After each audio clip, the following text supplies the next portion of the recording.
Bonjour à tous, bonjour à toutes. Alors, je suis très contente de vous accompagner là pour cette matinée, en tout cas aux universités du tourisme durable, ici à Aix-les-Bains. Moi, je suis Sandrine Mercier, je suis une des cofondatrices d'ATD il y a déjà plus de 10 ans, et également rédactrice en chef d'un magazine de voyage qui s'appelle AR, comme Aller-Retour. C'est des voyages qui ont du sens. Enfin, c'est ce qu'on essaye en tout cas de développer dans ce magazine depuis 13 ans. Et je suis encore plus contente d'être ici à Aix parce que je suis originaire de Savoie aussi. C'est ma petite touche personnelle de ce territoire, une locale aussi. Moi, j'ai grandi entre le Beaufortin et Albertville, donc c'est la porte à côté. Et quand on avait envie d'avoir un air de Côte d'Azur ou faire la fête, eh ben, on venait à Aix-les-Bains. Donc c'est un lieu plein de bons souvenirs. Donc je ne suis pas la seule, en tout cas, à vous accueillir. Il y a d'abord 5 personnes qui vont se succéder ici au pupitre avant de discuter et d'échanger sur les enjeux de l'eau. Et là, pour commencer, je vais inviter Renaud Belleretti, qui est le maire d'Aix-les-Bains et président de la communauté d'agglo du Grand Lac. Alors, nous avons 5 intervenants. Nous avons démarré un petit peu en retard aussi. Donc, merci de 5 intervenants. Ça fait 5 minutes chacun, à peu près. Chacun a un temps un peu égalitaire de parole. Merci, monsieur le maire, de nous accueillir ici chez vous. Mais je vous en prie, chère madame.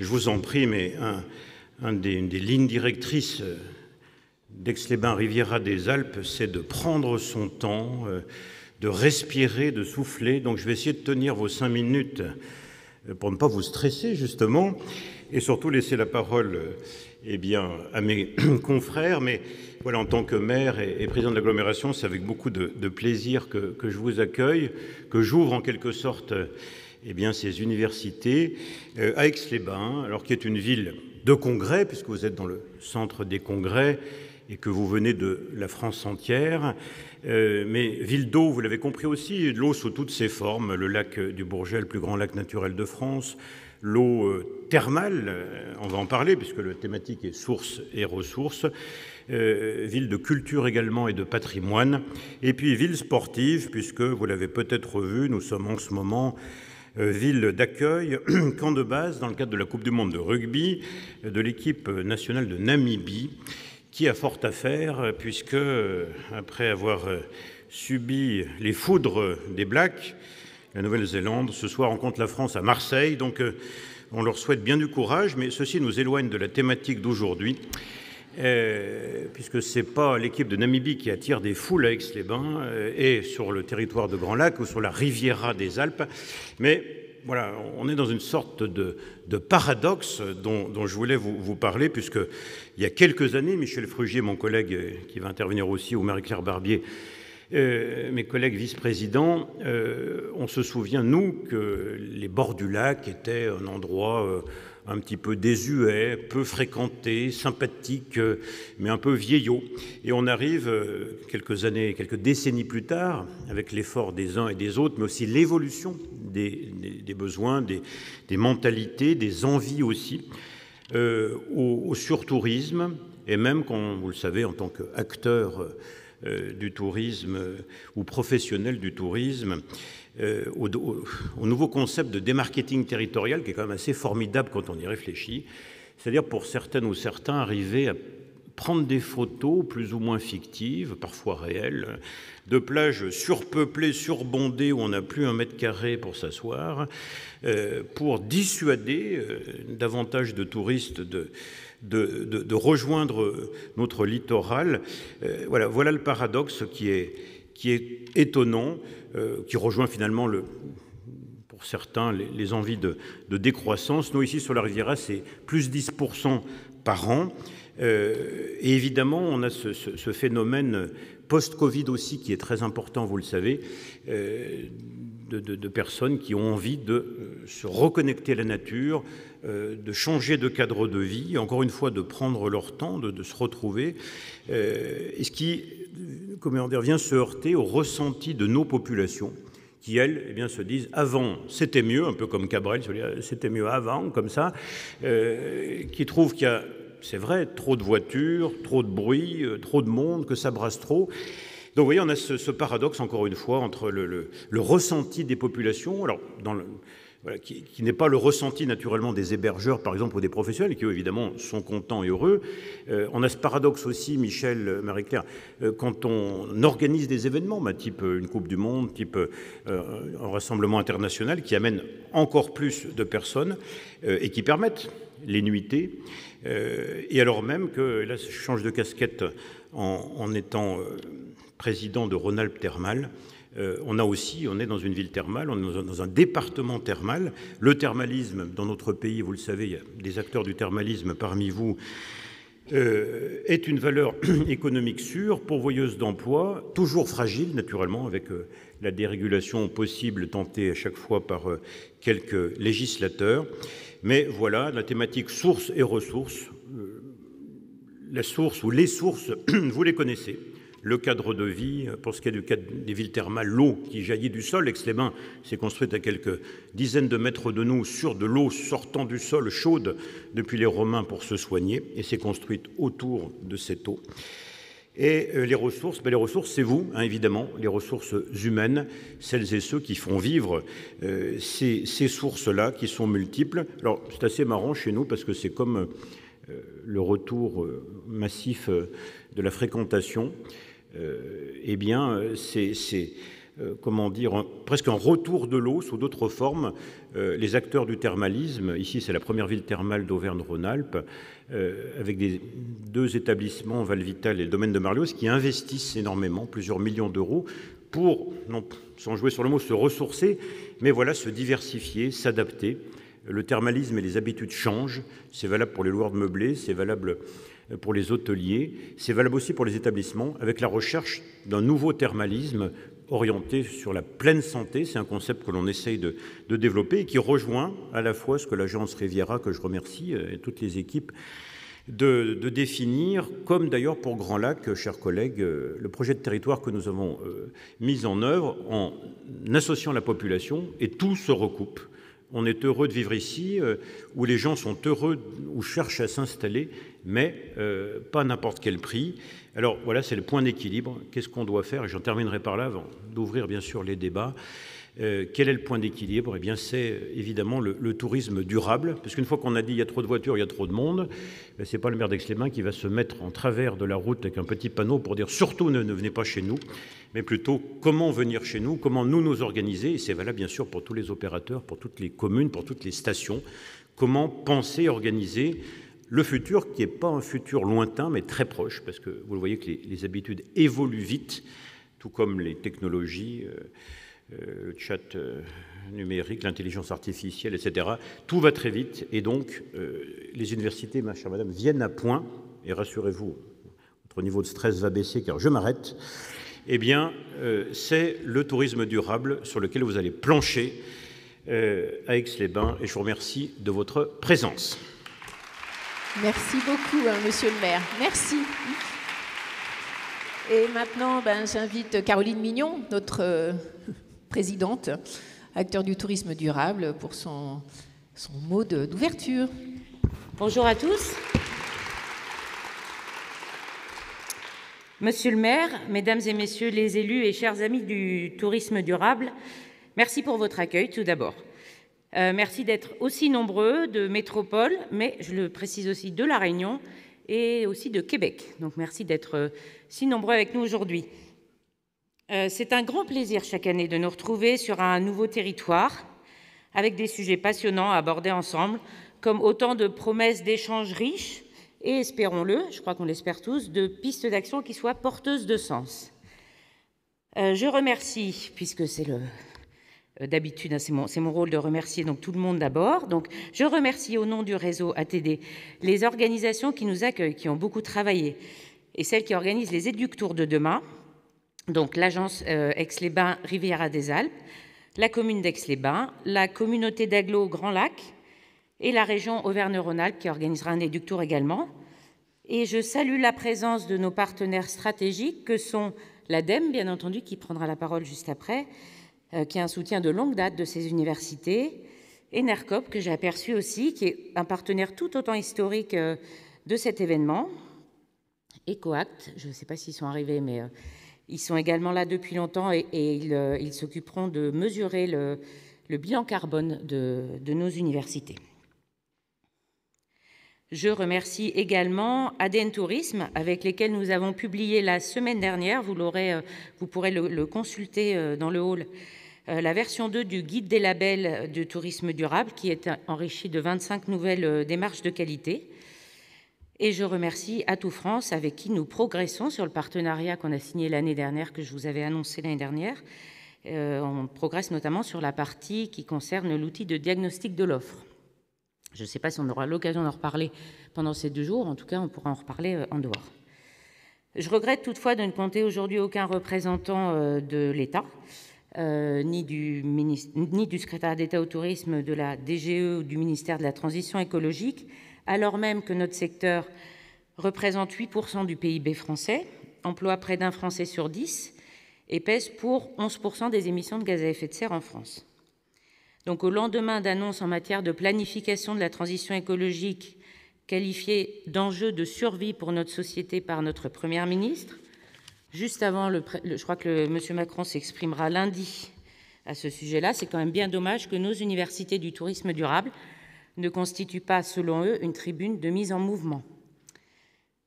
On va travailler du coup avec celles et ceux qui sont là, qui veulent avancer et agir.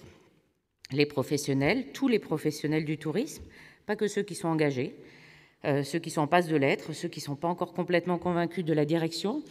C'est notre travail à tous que d'aller les chercher.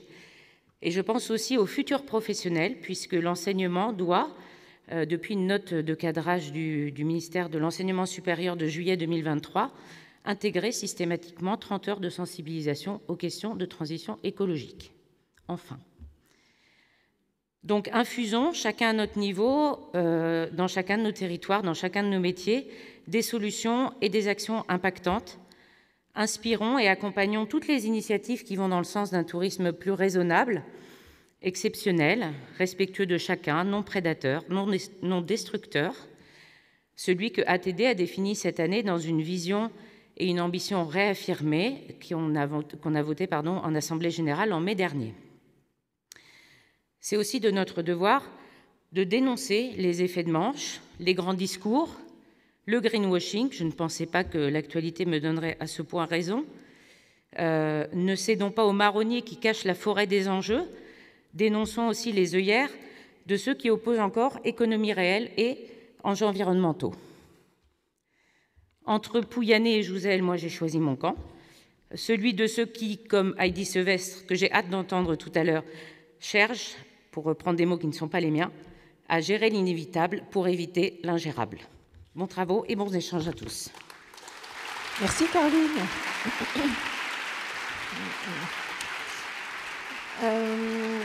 Alors maintenant, j'invite Michel Frugier, qui est vice-président en charge du tourisme, des ports, des plages, des sentiers et des équipements sportifs. Merci Madame de votre accueil. Bonjour à toutes, bonjour à tous. Alors, je ne vais pas reprendre évidemment tous les mots du maire d'Aix-les-Bains, président de Grand Lac, mais peut-être parler au nom d'Aix-Riviera, de notre agence d'attractivité, puisque les offices du tourisme de plus en plus ont un rôle important sur l'attractivité générale d'un territoire. On dit toujours que le premier touriste, c'est les habitants, et on le pense sincèrement. Il y a près de 80 000 personnes qui vivent autour du lac du Bourget. Et pour bien recevoir des visiteurs, il faut que ces personnes soient bien sur leur territoire. Donc cette attractivité, elle doit être raisonnée. La saison à Aix-les-Bains, pendant des années, et je parle d'un temps qui n'est pas si lointain, je parle d'une vingtaine d'années en arrière, on commençait le 1er juin et on fermait la ville le 30 septembre. C'est une ville thermale, comme l'a dit le maire. Depuis 2000 ans, le thermalisme autour des Romains, l'eau thermale a été exploitée. Ça a été la première destination thermale de France. Ça reste une des grandes destinations thermales. Près de 30 000 curistes viennent par an à Aix-les-Bains. Mais l'idée, maintenant, c'est de répartir nos curistes et nos touristes sur le territoire. On a d'abord beaucoup travaillé sur la diversification. On était avant tout une ville thermale et très peu touristique. On est maintenant une ville thermale et touristique. et qui, finalement, j'allais dire, la saison, elle commence le 1er janvier, elle finit le 31 décembre. Le but, c'est de répartir sur l'ensemble de l'année nos visiteurs pour que, justement, ce bien-être, qui est l'ADN de notre destination, soit ressenti par nos visiteurs.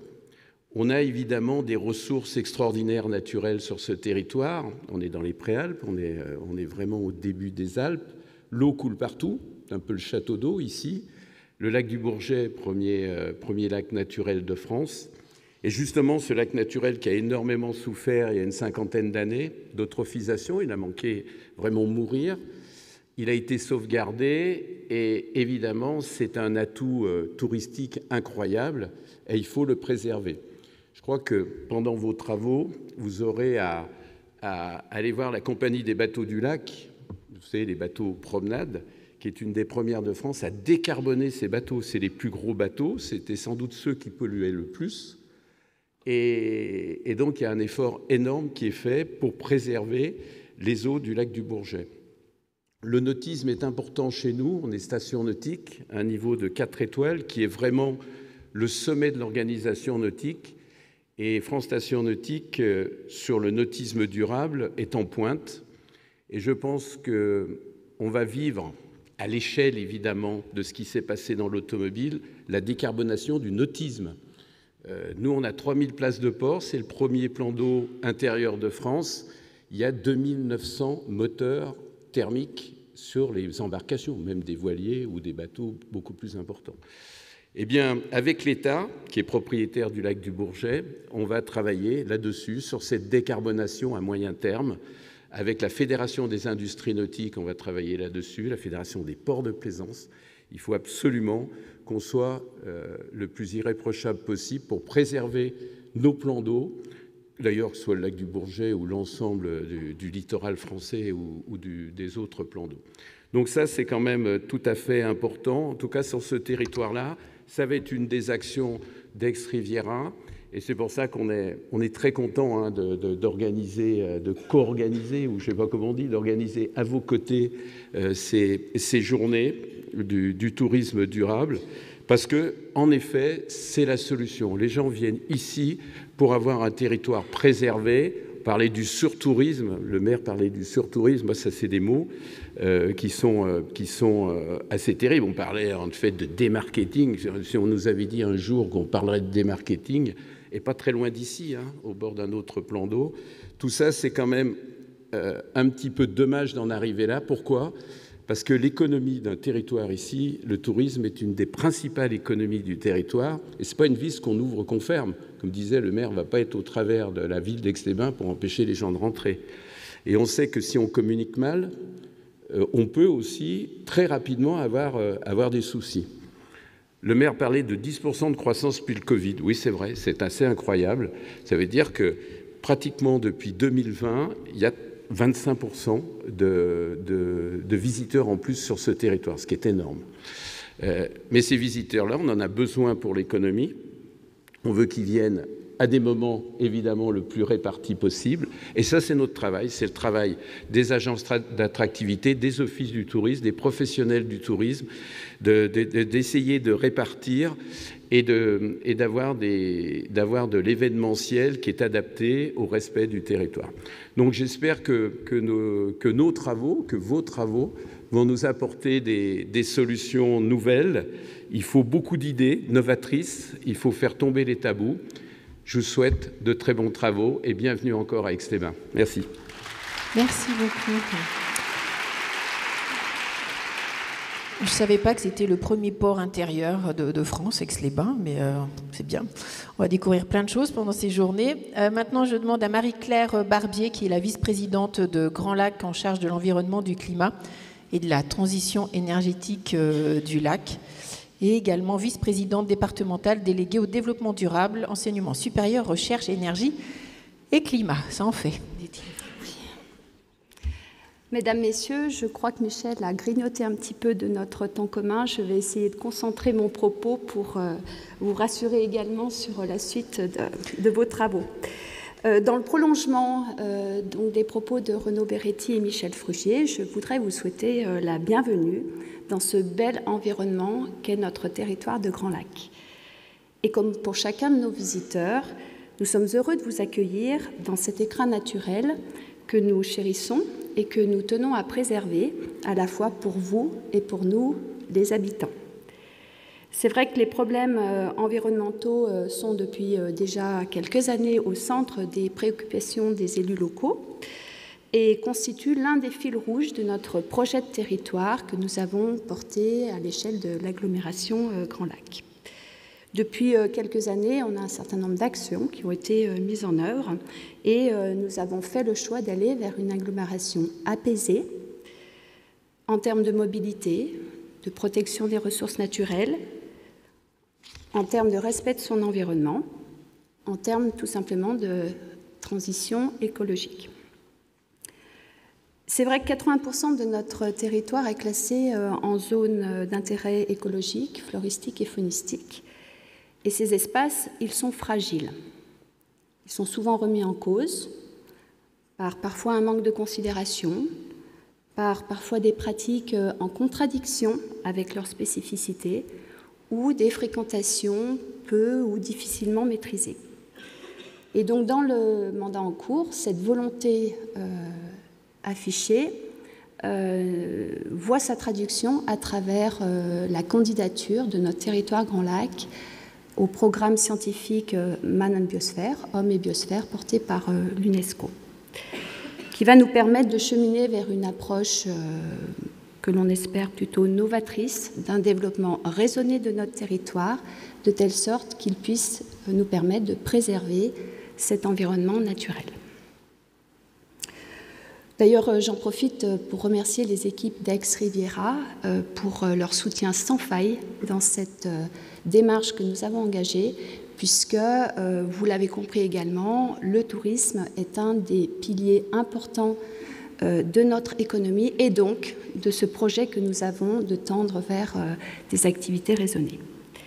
Voilà, donc par ces quelques mots, je pense que vous avez compris, Madame la Présidente, qu'en choisissant nos terres pour vos universités du tourisme durable, vous avez fait le bon choix.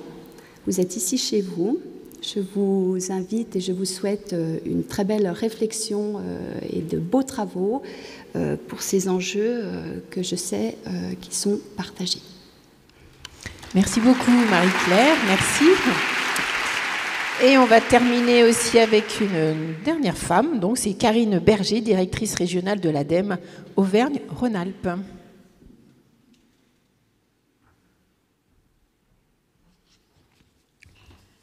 Bonjour à toutes et tous. Je suis très fière et heureuse d'être présente sur la tribune et de participer au lancement de ces universités. Vous êtes nombreux ici aujourd'hui avec la volonté de partager vos expériences, vous inspirer de celles de vos collègues, découvrir, tester, débattre, approfondir des pistes de solutions pour transformer le tourisme. Et c'est vrai qu'il faut qu'on engage plus qu'une transition, il faut qu'on engage une transformation. Il faut aller vite, il faut aller plus fort, il faut agir.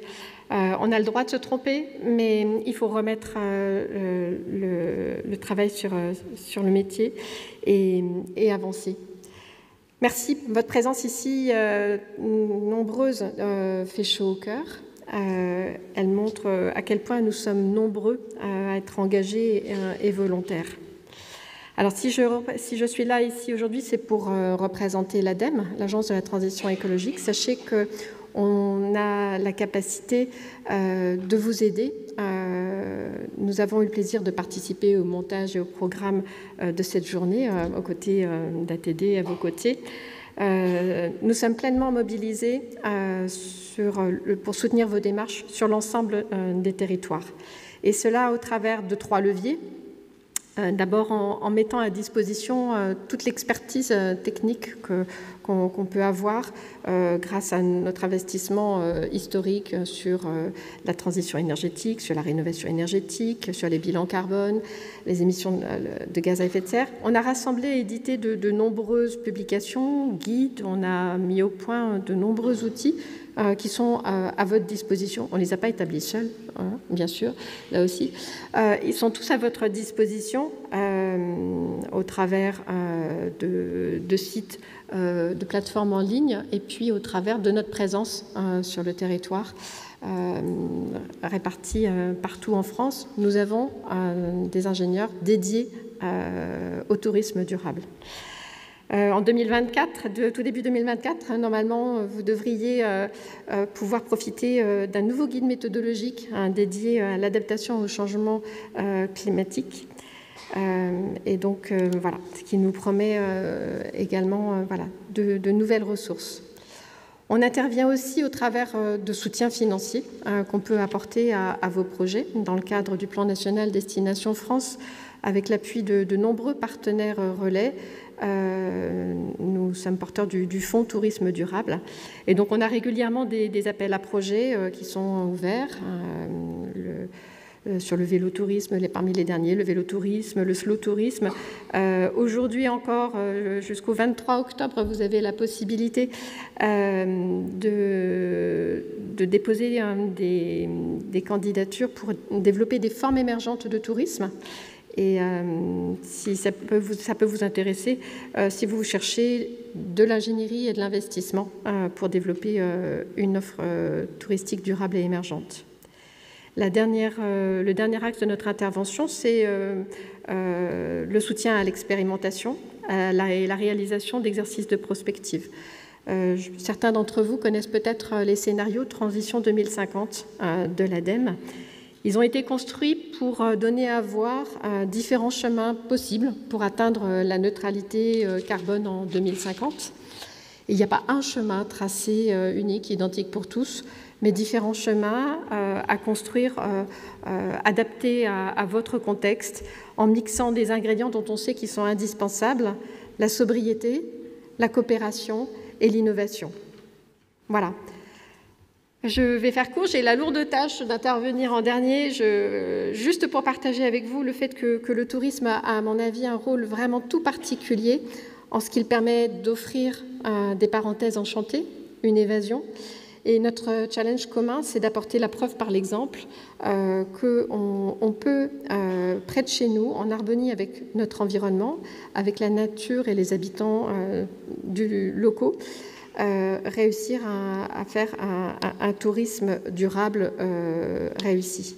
Ce challenge, il pourrait être tellement réussi qu'il pourrait convaincre que partout, dans chaque instant, dans chaque tranche de vie, nous pouvons avoir d'autres rêves et nous sommes en capacité de faire évoluer nos comportements, nos modes de vie et y trouver du bonheur et de la sérénité. Voilà, bons travaux à tous. Merci beaucoup. Merci. Merci. Merci pour votre soutien indéfectible depuis longtemps dans ces universités du tourisme durable. Et c'est vrai que le tourisme, à tel point, est un enjeu fort, effectivement, sur la décarbonation ou autre. On a mis, hier, il y avait 4 tables autour d'une fresque du tourisme qui est en train de s'élaborer et qui permettra aussi davantage de circuler, de sensibiliser encore plus les acteurs sur les enjeux du tourisme.